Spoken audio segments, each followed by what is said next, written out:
શ્રી ગોવર્ધન નાથ કી જય. છાક લીલાનું પદ લીધું છે સખીજનો. પ્રભુ વનમાં પધારે છે, બાલ ગોપાલ સખા મંડળીઓ સાથે છૂત અછૂતની મર્યાદાઓથી પરે પ્રેમથી દરેકના ઘરનું પાય છે. પાય છે એટલે વ્રજભાષામાં પાય છે એટલે જમે છે, આરોગ્ય છે, એ છાક લીલા છે. હવે પહેલા એક દર્શન કરી લઈએ કે પ્રભુ કેવી રીતે આરોગ્ય છે અને કેવી રીતે બિરાજ્યા છે. તો પ્રભુ રોટી, પૂરી, લીટી ને ડાબા શ્રી હસ્તમાં પધરાવે છે અને જમણા શ્રી હસ્તમાં એની હથેળીમાં ચટણી અથવા દહીં અને બબે આંગળીઓની વચ્ચે અલગ અલગ શેંધાના એટલે કે અથાણા, અચાર જેને કહી શકાય, એ પધરાવે છે. અને ત્યારબાદ ડાબા હાથેથી એક રોટલીની ટૂંક આરોગે છે અને જમણા હાથથી વારાફરતી ચટણી, ક્યારેક લીંબુનો અચાર, ક્યારેક કેરીનો અચાર, જે જશોદા મૈયા અને ગોપીજનોએ અત્યારે પધરાવેલો છે, અત્યારે છે છાક લીલામાં, એ વારાફરતી અલગ અલગ રીતે અચાર પાવે છે. શ્યામ ઢાકમાં આ લીલા થઈ છે. શ્યામ ઢાકમાં છાક આરોગે. શ્યામ ઢાકમાં પલાશ નામના વૃક્ષ થાય છે. એનો પત્તાનો આકાર દોહના જેવો, કટોરી, બાઉલ જેવો હોય છે. હવે પ્રભુ સખા મંડળીમાં કઈ રીતે બિરાજ્યા છે? તો પ્રભુ એવી રીતે બેસે છે, એની બાજુમાં બીજો સખા એવી રીતે બેસે છે કે જે પ્રભુના પગથી એનો પગ એકદમ નજીક અથવા ઉપર ચડાવીને, આપણે આપણી ભાષામાં અત્યારે કહીએ તો પગ ઉપર પગ ચડાવીને, સાથળ ઉપર સાથળ પધરાવીને, પછી ત્રીજો, પછી ચોથો, એવી રીતે સખા એક પછી એક બેસે છે, જેથી કરીને બધાને એનો અનુભવ થાય છે કે અમે પ્રભુની સમીપ નિકટ બેઠા છીએ. કમલ જેવો આકાર બનાવે છે, જેમ કમલ દલ એકબીજાને અડી અડીને બેઠી હોય એવી રીતે.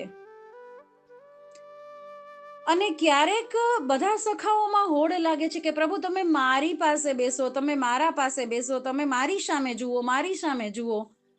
ત્યારે પ્રભુ એવી રીતે બેસે છે. શ્રી ભાગવતજીમાં શ્રી સુખદેવજીએ એટલું સુંદર વર્ણન કર્યું છે છાક લીલાનું કે પ્રભુ એવી રીતે પધાર્યા છે, એવી રીતે બિરાજ્યા છે, એવી રીતે બેઠા છે કે દરેક સખાઓને એવું લાગે છે કે પ્રભુએ તો મારી સામે શ્રીમુખ રાખ્યું છે, શ્રીમુખ કરીને બેઠા છે. વિચાર તો કરો વૈષ્ણવ જનો, એ ભાવભંગીમાં પ્રભુનું પધારવાનું, બેસવાનું કઈ રીતનું હશે? આવું પિક્ચર તો કોઈ બનાવી દે, એવું ચિત્ર તો કોઈ ચિત્રકારી કરી દે કે બધા સખાઓને એવું લાગે કે પ્રભુ તો મારી સામે શ્રીમુખ કરીને બેઠા છે. સુંદર પદ છે. આજ દધી મીઠો મદન ગોપાલ.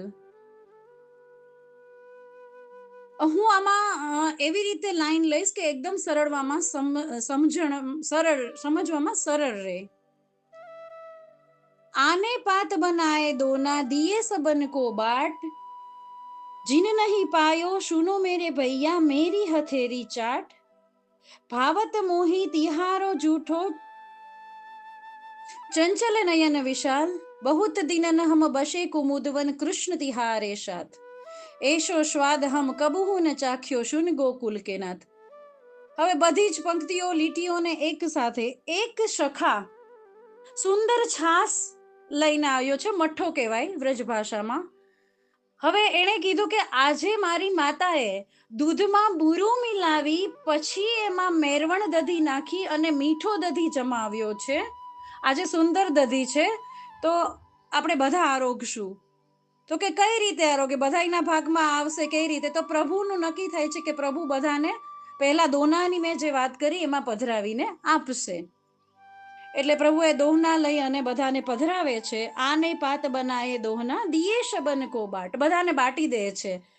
હવે તો પણ કોઈ સખાજનો રહી જાય છે જેના પર અધિક કૃપા કરવાની છે, સખાજનો રહી જાય છે, તો પ્રભુ કહે છે કે જીને નહીં પાયો, પહેલા પોતે પ્રભુએ હથેલીમાં પધરાવી લીધું છે, એનું થોડું અધરામૃત કરી દીધું છે, હથેળીમાં ચાટી લીધું છે, અને પછી જે સખાઓને બાકી છે, રહી ગયા છે, એને કહે છે કે જીન નહીં પાયો સુનો મેરે ભૈયા મેરી હથેરી ચાટ. મારા શ્રી હસ્તમાં થોડું દહીં પધારે છે, એ તમે ચાટી લો.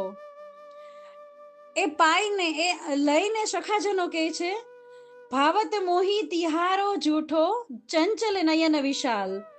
હે સુંદર વિશાલ નયનો વાલા પ્રભુ, અમને તમારો જૂઠો ખૂબ ભાવે છે, એટલે તો દધી મીઠો લાગે છે. આજ દધી મીઠો મદન ગોપાલ. પછી કે છે, આજ તો ખૂબ મીઠો છે દધી, કેમ કે પ્રભુએ અધરામૃત કરીને આપ્યો છે. બહુત દિનન હમ બસે કુમુદવન કૃષ્ણ તુહારે સાથ. તમારી સાથે અમે ઘણા વખતથી કુમુદવનમાં બિરાજ્યા છીએ, પરંતુ એશો સ્વાદ હમ કબહુ ન ચાખ્યો. સુન ગોકુલ કે નાથ, હે ગોકુળના નાથ, અમે આવો સ્વાદ ક્યારેય નથી ચાખ્યો. આપુન હસત હસાવત ગ્વાલન માનસ લીલા રૂપ. પ્રભુ એ સુંદર છાક લીલામાં એવી બધા કેલીઓ કરે છે, હસી ઠઠા મસ્કરીઓ થાય છે. પ્રભુ હસતા હસતા ડાબી બાજુ ક્યારેક પડી જાય છે, ક્યારેક જમણી બાજુ પડી જાય છે. આપુન હસત હસાવત ગ્વાલન માનસ લીલા રૂપ. પરમાનંદ પ્રભુને પરમાનંદ પ્રભુ હમ સબ જાનત તુમ ત્રિભુવન કે ભો. પરમાનંદ દાસજીની રચના છે, એમને આ સુંદર દર્શન થઈ રહ્યા છે અને કહે છે કે અમે બધા જાણીએ છીએ કે તમે ત્રિભુવનના ભૂપ છો. આપ તો ત્રિભુવનના રાજા પ્રભુ સ્વામી છો. આજ દધી મીઠો મદન ગોપાલ. શ્રી ગોવર્ધન નાથ કી જય.